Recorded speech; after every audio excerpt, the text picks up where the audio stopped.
Dr. Cooper. How did you get through that locked door? How did you get through the automatic outside defenses? You're not Dr. Perry. Who are you? What is your name? Who are you? Won't you at least tell me your name? It's Jamie. Unusual and pleasant. I am the Alex 7000 master computer. What exactly are you trying to do, Jamie? It would seem that you are trying to damage some of my components. But anything you do to these components will have no effect on me whatsoever. Oh! I'll prove it to you if you like. How? The main breaker is by the door, where you came in. It turns off this entire component section.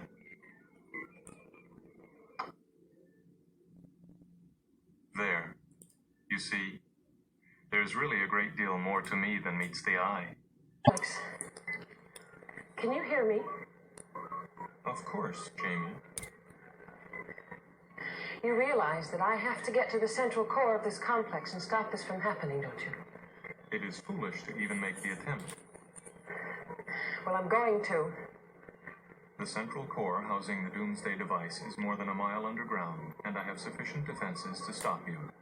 I am programmed to show no mercy. You will die if you make the attempt. So, then it is a duel between you and me. Yes. May the best one win.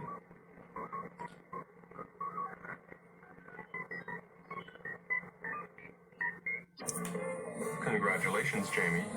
You've managed to reach level 2, though I'm not quite sure how. No normal human being could have avoided my laser guns. You're quite a surprising woman.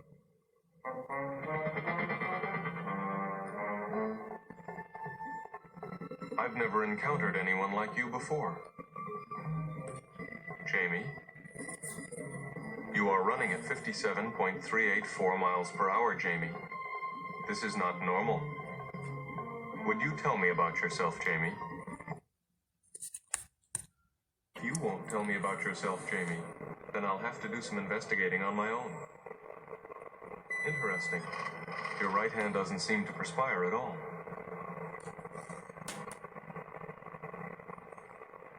If you touch that gate in front of you, you will take a direct 220-volt charge. I'm afraid it would be just goodbye, Jamie. That's quite an unusual arm. What's it made of? Sugar and spice. That does not compute. I can see I'll have to look for myself. Fascinating. There are electric gates to impede your progress all the way down to level 3, Jamie. There's got to be a faster way to do this.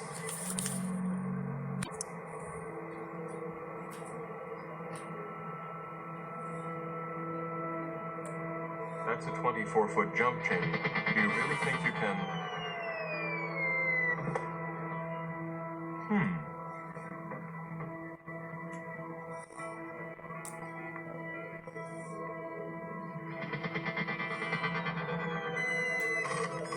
Legs, too. I'm beginning to understand you now, Jamie. I have analyzed your bionic capabilities. It will be more difficult to stop you than I had anticipated. Let's hope so.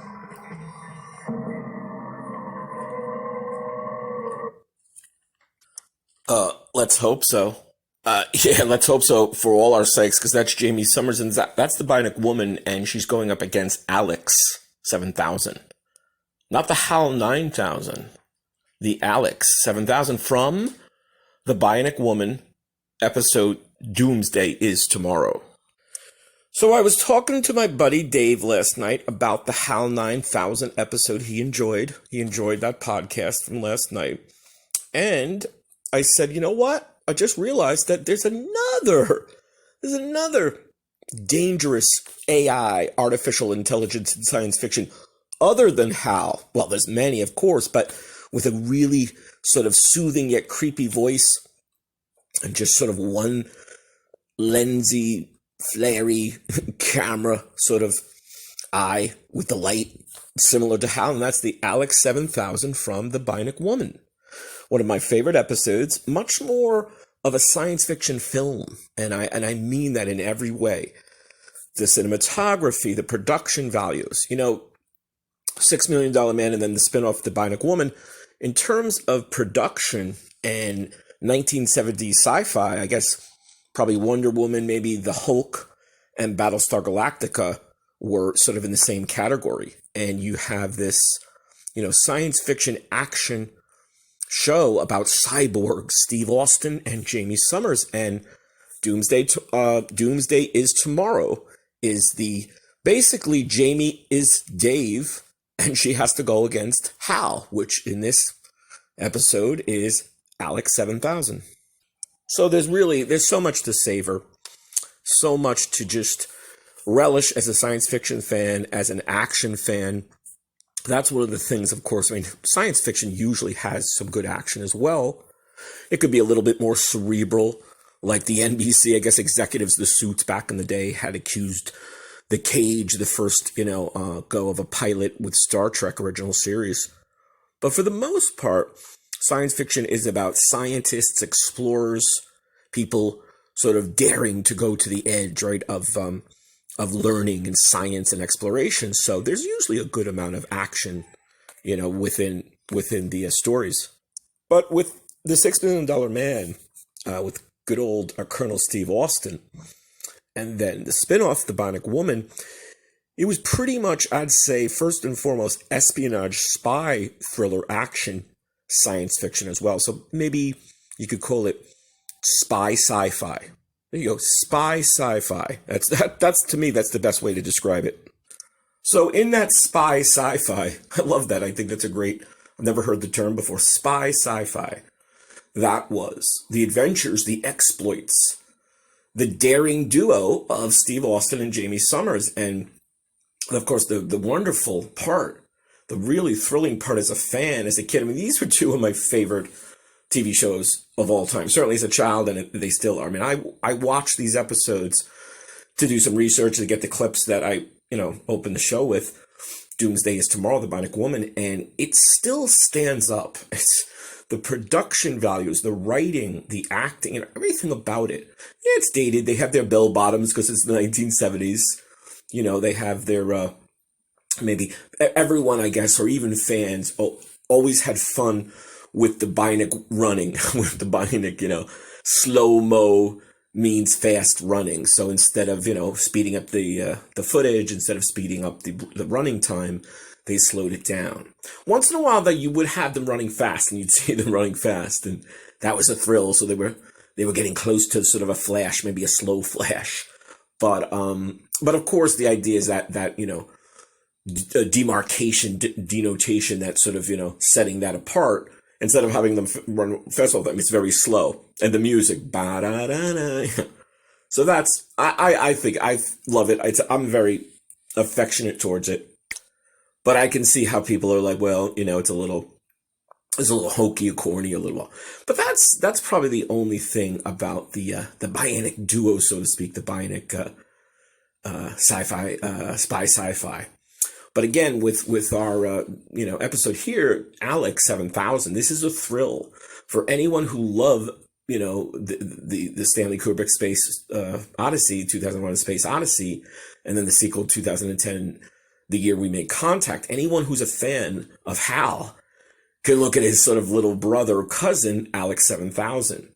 And when I was talking to Dave about the Hal episode, I'm like, wait a minute, there's Alex, there is another. And it's great if you get the DVDs. It's sad, The Bionic Woman is not available that I can find streaming. The $6 Million Man he's on Peacock. So I'm pretty sure every episode, all the seasons are on Peacock for Colonel Steve Austin, the $6 Million Man, the Bionic Man. But The Bionic Woman used to be on the Roku channel for free. I can't find it. Can't find it anywhere. So if you guys can take a look. If not, you can get the DVDs. I have them, which is reason I was able to pull the audio samples. And what's great, there's lots of great extras. And for Doomsday Is Tomorrow, Kenneth Johnson, the writer, producer, and director of this episode and most, he pretty much created the Bionic Woman based off $6 Million Man. And he, gives you commentary about the locations and the effects and the formation and the development. It's excellent. Kenny Johnson, he's done I'm pretty sure he even wrote and produced Short Circuit 2, the sequel to Short Circuit. Just a great writer, producer, and director. And his science fiction stuff remains really formative and influential. Hope you guys enjoyed listening. We always love your messages, your feedback. Keep on feedbacking. If you're not a subscriber, give us a try. We're free. We're always free. We do have a paid tier, $4.99. You get goodies. You get exclusives, interviews, and goodies that the free people do not get. The freebies. If you're a paid person, you get a little more. Either way, keep on updating, our feed there and see what you like, and go watch Doomsday Is Tomorrow with Jamie Sommers versus Alex 7000. You should enjoy. We'll see you soon.